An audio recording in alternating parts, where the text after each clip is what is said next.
Meanwhile, Danica, the boss of X or Twitter, Elon Musk, is in a brawl with Britain's Prime Minister, Sir Keir Starmer, who I must say is acting like a weak man trying to be strong during this crisis. Starmer tweeted, "We will not tolerate attacks on mosques or on Muslim communities," to which Musk quite reasonably replied, "Shouldn't you be concerned about attacks on all communities?" Isn't Musk right? Hasn't he put a finger on something that's angering the anti-immigration rioters who talk about two-tier policing? Keir Starmer could lose everything, his credibility, trust, and whatever shred of integrity he had left, after Elon Musk unleashed a bizarre message. And we all know Musk, of course, is no ordinary critic, and he doesn't tweet for fun. He's the guy who casually exposes powerful people's secrets, probably while sipping an espresso and checking SpaceX launch updates.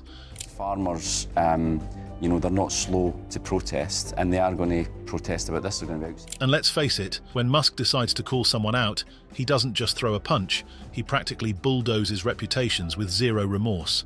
Now, the interesting part, our charming Prime Minister is in such deep trouble that his resignation isn't just a possibility, it's starting to feel like an inevitability. No amount of political manoeuvring can sweep this under the rug. The chief of the Met Police, Sir Mark Rowley, has hinted that they might go after Elon Musk for criminality regarding his posts on X about the situation in the UK. And I will be starting off with Labour's inheritance tax policy. That isn't just bad, it's a sledgehammer aimed straight at the heart of rural Britain, and not in a "let's make some minor improvements" way. No, this is the kind of all-out financial assault that makes you wonder if someone in Westminster actually hates farmers. Threaten family firms like theirs. Our family has been here for more than 350 years. Tom estimates he'll have to pay around £700,000 in inheritance tax.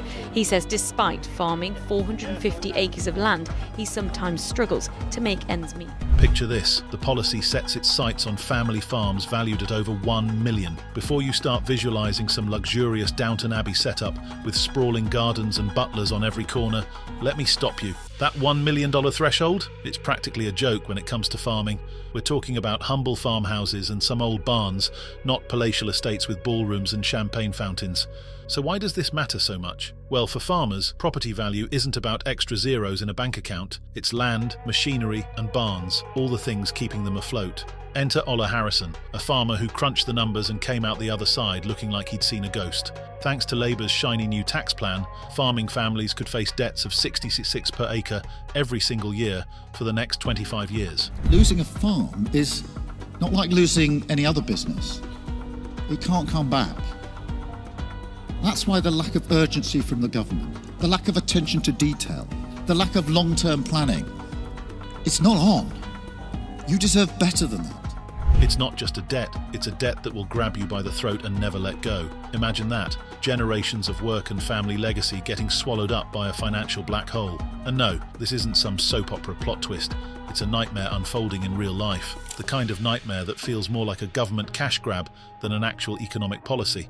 And how are rural communities taking this? Well, they feel betrayed. It's the word echoing across the countryside, with farmers looking at the land their ancestors broke their backs to cultivate, only to face losing it all. Generations of sweat, hard work and dreams crushed by politicians who seem more interested in balancing budgets with farmers' livelihoods than in making thoughtful decisions. It's like watching someone rob your family's legacy and then justify it as necessary reform. Losing a farm is not like losing any other business. It can't come back. That's why the lack of urgency from the government, the lack of attention to detail, the lack of long-term planning, it's not on. You deserve better than that. Then boom, cue Elon Musk. Yep, the guy who builds rockets, plans missions to Mars, and probably has AI robots making him coffee. Somehow, Elon Musk decided to leap into this mess, and let me tell you, nobody saw it coming. But instead of talking about space or electric cars, he took to Twitter and blasted Starmer. Musk, who has absolutely zero obligation to care about British farms, decided enough was enough. Starmer tweeted, "We will not tolerate attacks on mosques or on Muslim communities," to which Musk quite reasonably replied, "Shouldn't you be concerned about attacks on all communities?" Isn't Musk right? Hasn't he put a finger on something that's angering the anti-immigration rioters who talk about two-tier policing? He called out Labour's inheritance tax policy for what it is, a wrecking ball aimed at farmers. Musk tweeted that we should be grateful to these farmers, not bankrupting them, and suddenly an American tech billionaire became the unexpected hero of rural Britain. You couldn't make this up if you tried. Seriously, how did we get to the point where the guy famous for inventing self-driving cars has more compassion for British farmers than our own government? Labour, which never shuts up about fairness, got its talking points shredded by one Musk tweet. It wasn't just the farmers who cheered, the British public did too. People who usually roll their eyes at Musk found themselves nodding in agreement. Oil, and as we've seen in the last week, it's absolutely exploded. And what we've seen with Keir Starmer's response, as well as the mainstream media in the UK, is this guilt that gets thrust upon white people who are historically perceived to have privilege. Even the critics, who'd rather get a root canal than give Musk credit, had to admit he had a point. And that, my friends, is a pretty brutal indictment of just how clueless Starmer has become about real-world issues. Keir Starmer's tweet was the match that sparked a national wildfire. In a few words, the man managed to enrage half the country while highlighting one of Britain's ugliest and most divisive issues, two-tier policing. It all kicked off on October 15, 2023, when Starmer, in one of those perfectly crafted moments of political theatre, boldly declared, "We will not tolerate attacks on mosques or on Muslim communities." Sounds noble, right? Sure, if you ignore the fact that he decided to single out specific communities, like some moral superhero with a selective rescue list. Fault of ethnic minorities or migrants. It's this perception of unconscious bias. Therefore, it's easy. It's so easy and safe for Keir Starmer to take that safe route and not say we need to look after all communities. It's just all about the migrant communities. And you can't just lump everybody into this far right category when there are so many people who are genuinely concerned about the state of migration, which has clearly failed in the UK, and the state of integration. And that's not just also happening in the UK. The backlash, instant and brutal. People saw through it immediately. Starmer's tweet wasn't just a show of support, it reeked of selective outrage, and the British public was fuming. You don't need a degree in political science to see how outrageously one-sided this looked. Critics pounced, pointing out that Starmer seemed to be playing favourites, acting as if some groups were more deserving of protection than others. And then came Elon Musk. Never one to miss out on a chance to call out political nonsense, he shot back with a devastatingly simple question. Shouldn't you be concerned about attacks on all communities? That tweet was a dagger, slicing right through Starmer's fluffy, feel-good rhetoric and exposing the glaring hole in his leadership. It was like watching someone pop a balloon full of hot air. Which has clearly failed in the UK, and the state of integration. And that's not just also happening in the UK, Andrew. There are obvious concerns back here in Australia, but our leaders are so scared of being called racist that it's just easy for them to take the safe route, which is what we're seeing with Keir Starmer. But this wasn't some one-off mistake. Nope, it was a symptom of something much deeper. The country's been boiling with anti-immigration protests, and despite what Starmer and his media cheerleaders say, it's not just about xenophobia. These protesters feel abandoned, slapped with labels like racists and bigots, just for voicing legitimate worries about migration and integration.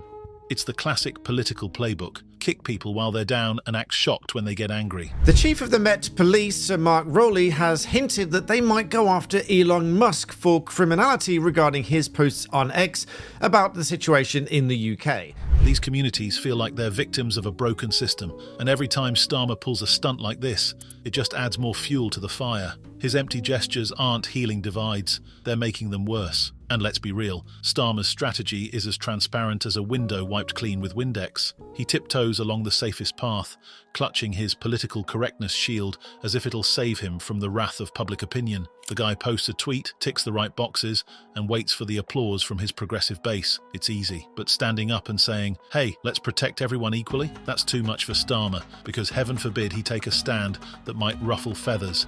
A post to pop up from Elon Musk saying, observing protests is apparently illegal. That's something I'll come back to in a moment, because there's a little bit more to that as well.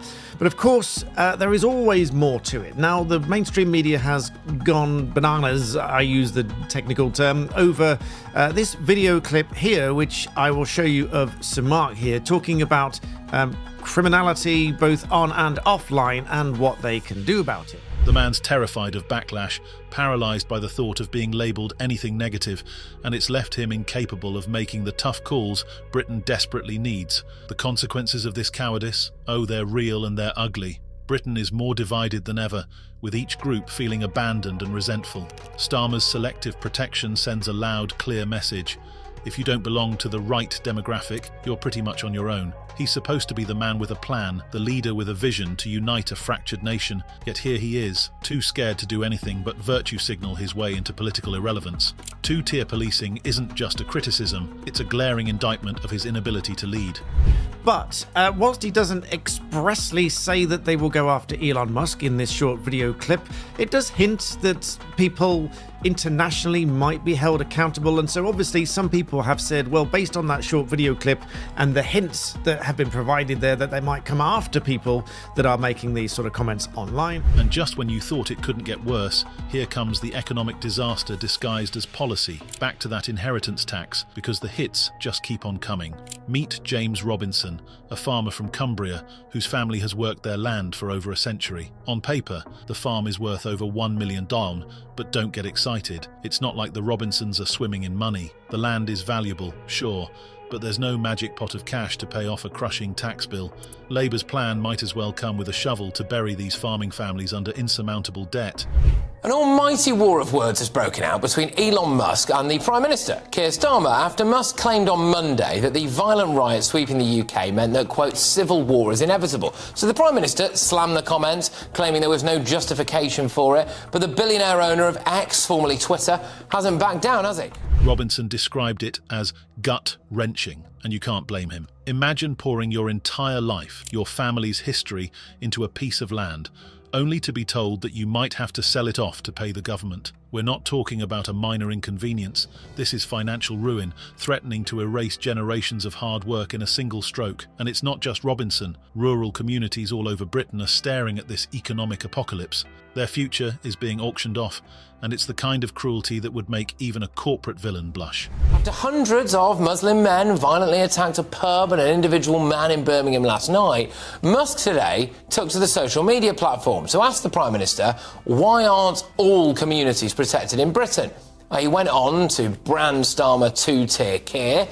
So tonight I'm asking, who is telling the truth about what's really going on our street? Is Elon Musk? Speaking of villains, who's set to benefit from all this chaos? Big corporations and foreign investors, of course. While honest farmers like Robinson are fighting to keep their land, these faceless entities are circling, ready to pounce on prime property at fire sale prices. Labour's all about fairness and equality, until you realise that their policies are setting up rural Britain to be devoured by the corporate elite. Hypocrisy doesn't even begin to cover it. So there you have it. Keir Starmer, the man who preaches fairness, but stands by while his policies destroy the very people he claims to care about. The leader who tweets about protecting communities but can't seem to defend them all equally. It's a circus of incompetence and hypocrisy, and ordinary people are paying the price. Britain deserves better, and right now, it's clear that Starmer isn't up to the task.